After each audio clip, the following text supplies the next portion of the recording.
Hey guys, it's me back again. I've just uploaded a vlog, or my vlogs from today, to YouTube. So in the vlogs, I've had to delete them off my phone because I keep recording this video and it keeps cutting out after 3 minutes or so. So I've had to upload them quick, and then I'll tag them later. But obviously you'll be able to see this. I'm going to try and keep this brief as I can, and I like to waffle on, as you know. But this is just about how I monitor things. Obviously, on the Lucid Gaming group on Facebook that I joined, I'd upload this to that as well. Obviously, I know Al on there designed a great little tracker for us to follow, and which I'm utilising as well. But obviously, I use this one too. This is my own one. Nothing fancy about it. I know there's a lot of colours on here and rest of stuff, but don't let it fool you. It's only to make it pretty, so I don't get bored of looking at it. But yeah, basically, this is a little chart that I use and have used for a little while. Just outlining my weight and stuff like that. I haven't updated it for today just yet with the £5 loss, because I wanted to show you guys what I was talking about in the video about my predictions and stuff like that. So, but this could be a quick guide. Obviously, in the top left there, you'll see. I'll get this to focus actually. Oh yeah, that's better. Show you the height, and there's different. I'm 6'2", but I've got it in inches and centimeters and stuff like that. Purely because the reason why I do that, different calculators I've used in the past, weight loss calculators and things like that, have called for me to have different, height in different sort of forms. So the one I'm using at the moment, or one I've used sort of temporarily, not again swallowing the results really whole, relies on my weight, height in inches. So, but to give you a quick rundown, obviously it's broke down week by week, as you can say, week 2, week 3, week 4, week 5, week 6, going all the way up. So I'm not going to bore you too much with those figures, because obviously you've seen where I am each week. I'll do a vlog, and you know where I am. I'll quickly scan across briefly in a bit if I've got time left in this video, but I don't want to bore you completely. But initially, a few months back, my main aim, for some reason, last year or so, I thought I could lose weight and tone up. So I was obsessed about building muscle. And when it came to the crunch, I realised that I'm fat. I need to lose weight. Just worry about the weight loss, and if I can lose weight first and foremost, then I can worry about toning up and putting on muscle afterwards. But I kind of got, like most guys, kind of like I want a 6-pack and I want big biceps, and that's not really my focus. And I think training for the marathons helped me in that respect, because it's predominantly been training. I train with weights once a week, but it's predominantly running at the moment, and that seems to be making the weight come off. But I will start using weights in the near future a lot more, but I'll bother you about that maybe a bit later on, or in another video or something. But looking at as a result of that, you can see why I've got so many different body parts there listed. Neck going right down to the forearm. I don't need to measure my forearm for losing weight, so that's why most of them are not applicable at the moment, because I'm not really concentrating on them. The ones I'm mainly concentrating on, as you can see, are my neck, my fat face, my chest, because my moobs, and also my waist and my big belly around the belly button, and also my hips just under my belly button is where I measure. So that's why the rest of it's got NA, because it's not applicable at the moment. Going back down to the bit down below that, all I've got here, again, nothing fancy, my weight in stones and pounds, because obviously that's what we use here in the UK. I know the pounds thing confuses some guys across the pond, a lot of people, so I'll put the pounds in there as well, just because it confuses me. I can't always convert things into pounds straight away, so it's nice to have the chart. It's basic maths, but if someone asked me, I'm aware that I'm whatever weight I am there in pounds as well. If I do a vlog, I can explain that to people. I've also got it in kilograms. I've got the body fat on the scales that I use. I use scales at my girlfriend's at like BMI and body fat. But again, like I said, I don't swallow it whole. It's just as a guide. Ideally, I like to get my body fat done with calipers, which I have got upstairs. But for some reason, I had really stubborn fat when I first started losing weight. It was very hard, and it wouldn't. I found like losing weight now. It sounds really stupid, but I'm a bit more doughy down my belly, which sounds like it's not perfect, but it means that I'm sort of breaking the fat up a little bit, and I can pinch my skin now to do the calipers. So I will use them in the next few weeks as well, and I'll add that to this chart too. So the body fat on the scale. So below software, I'll explain in a second. The total fat lost in pounds is the total fat lost that week rather. Total fat, subtotal inches lost is the inches I lost that day as well. And then I break down, as the chart goes on, I break down total fat lost in inches since the first day, so since his first one, and then total fat lost in pounds since the first one. As it goes up, you'll see that go up and up and up, because yeah, I've done quite well, hopefully. And then my BMI rather, and that's on the scales, but that's obviously just using the basic formula you can find on any website. So yeah, that's pretty much it. And as you see, it dates, it goes along. Now just to explain the colour coded charts, again, nothing fancy. If it's in grey, it means it stayed the same. If it's green, obviously it's gone in the right direction.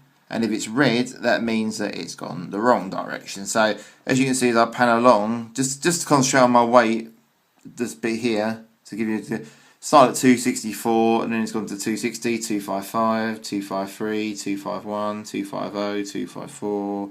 Then I put on a pound, and then it went down to 244, 243, 242 to where I am at the moment, where I'm going to be at the moment. So that's basically what I used. Then I started, that was it as its basic, in its basic guide. So what I started to use after that, or what I started added to it afterwards, I added this.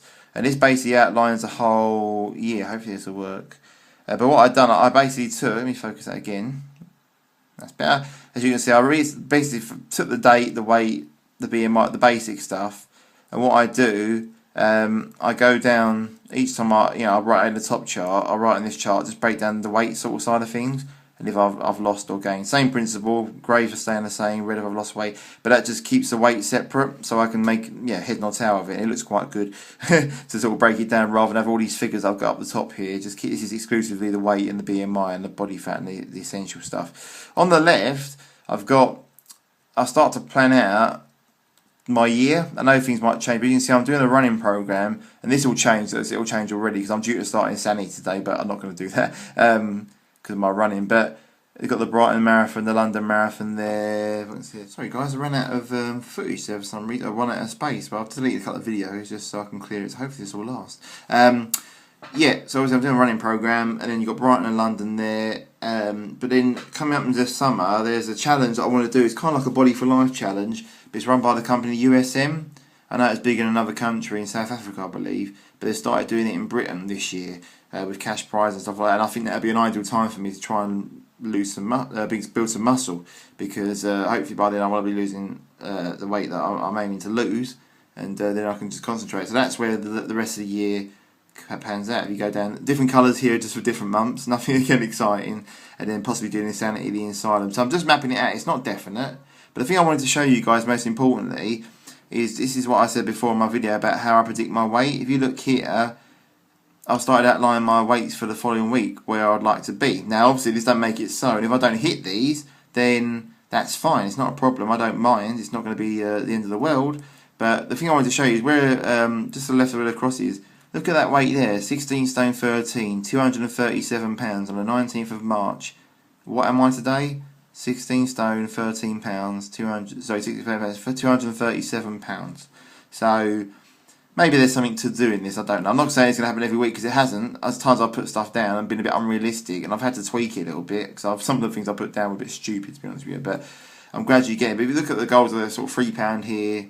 The reason why there's big losses here is obviously I'm running the 2 marathons, so I might lose a lot of weight then. I'm not 100% sure, but the rest of the time it's just £2-3, and hopefully get down to the 4 stone mark or the £56 mark if you guys cross the pond around June time, which probably might not happen. It might not happen until July, but it's just just makes the weight loss a bit more interesting, a bit more fun to try and predict it. And down here I've got where I'd like to be body fat wise and BMI and poundage as well. If I got down to that, it's 197, so it's a long way away. I might be too gangly by then, so come this sort of point, I might 209 point. I might actually have to revise that, but that's what it's about, just chopping and changing, But I just wanted to show you that I predicted that the 16 stone 13 to predict a £5 drop. I don't even know. I think I'm setting myself still out high, but I was amazed to get it. To be honest with you, it was quite a freaky thing. Also, just to the right of that, whenever I do lose a significant amount, so again, this is for the people that are watching this in the UK. Obviously, the half a stone, which is obviously £7. Sorry, that sounds really ignorant. It's good for you guys across the pond too. Obviously, I don't want to confuse you again. But the half a stone mark is £7, and I hit that then. And then what I do, as soon as I hit it, I write success next to it just to prove that I've done it. 1.5 stone. And then I predicted myself to lose 2 stone next week, get past the 2 stone mark, which hopefully if I lose even a pound, even though I predicted myself to lose £2, that will be spot on there. And that'll be a success as well. So that's basically that. And then to the right, I've added all these other stuff. Now, this is the same sort of thing on the left. It just breaks down the measurements. So the neck, chest, and weight against waist. Sorry, neck, chest, waist, and hips. Nothing to do with the weight, just how I'm doing in that respect. Again, if it goes down, it's a green. If it goes up, it will be a red. But at the moment, you can see, some weeks I haven't lost anything in regards to weight, where some weeks I have. So, and then just along here, these are my monthly goals. So as you can see, in January I always set myself a monthly goal as well. I set myself a £12 goal, hit 13. February set a £12 goal, hit 7. Even though it's red, I'm not going to be too disheartened by that, because obviously that's fantastic. I still lost weight. And this month is £10, and because of today's £5 loss, I'm £7 down on that. So I've got 2 weeks to lose. No, tell a lie. I've got 1 week to lose £3, which might happen, which might not. But again, if it doesn't, it doesn't. And I'll just set that throughout the year until I lose the weight. And then just on the right hand side here, this is just a healthy weight chart. So I can see from my height what's a healthy weight for me. But it's just there as a guide. There's nothing major. So there you go. I just wanted to show you what I used to work on. It's kind of similar to the one that Al designed, but it's just my own one that I started. And I encourage you to do it. I'm sure you'll journal and you write it down. But if you want something like this, it's ideal to have. Again, it can be a bit complex, but nothing too major. Oh, before I forget, this Below software thingamajig is, if I click on the software link, it might hopefully open up. It's just something I saw on another guy's YouTube videos. I can't remember who it was now. Something he used when he was doing the Body for Life challenge. Sorry guys, third part of trying to record this video. I've just taken loads of things off the iPhone, so it should be okay to load up. I'm only going to keep this couple of minutes now because I'm nearly done, thankfully, you say. But I just take stuff off, it keeps cancelling this video. It's really annoying. This is the website that I used initially for the to get the measurements of the muscle mass and also lean mass, and also the fat mass as well. I don't know how accurate it is. It's just something the guy who used it is this guy up here. If I click on these, that's the obviously the link for the website. But if I click on, there's a guy called 74 Trevi. That's his YouTube name. He did the Body for Life challenge in 2009, and he recorded a video every day for the first challenge and also for the second challenge. He got good results of it. I remember watching his videos and stuff. So I remember seeing one of his videos, and I saw the link in one of his videos and used it. And if you go on this website, he'll go back to the website again. It just shows you, if you want to do the body fat way, the caliper way, it shows you how you can do that and how to pinch and all that stuff. And it's also got these rough calculators here, different methods, Jackson Pollock method. I just stick with the tape measurement method, which is here, just to get a rough guide. It's not 100% accurate, but what you do is you put your pound age in there, your weight in pounds, and you can obviously connect if you want to do, tell them if you want to do centimetres or pounds and kilograms. And then you put your height in, because we set inches, so it'll be height in inches, neck in inches, and your waist in inches. Calculate, and what it'll do down here, it'll give you a body fat percentage. It'll give you a lean pound, like your lean mass, and also your body fat mass, your fat mass as well. And there's a little sort of calculator down there. It's only as a rough guide, so I won't worry too much about swallowing it whole or anything like that. It's not, I use it as a guide, and I'll put that on there under the Below software icon. You see where it says Below software. That's what I use for that. So as you see, it's not that accurate, because that's where I get most of my negative marks. Even it says I lost mass, even though I lose weight, it says I'm losing mass sometimes. So it's very weird, but it's just as a guide. So yeah, let me know what you think, and that's it. Okay, thank you.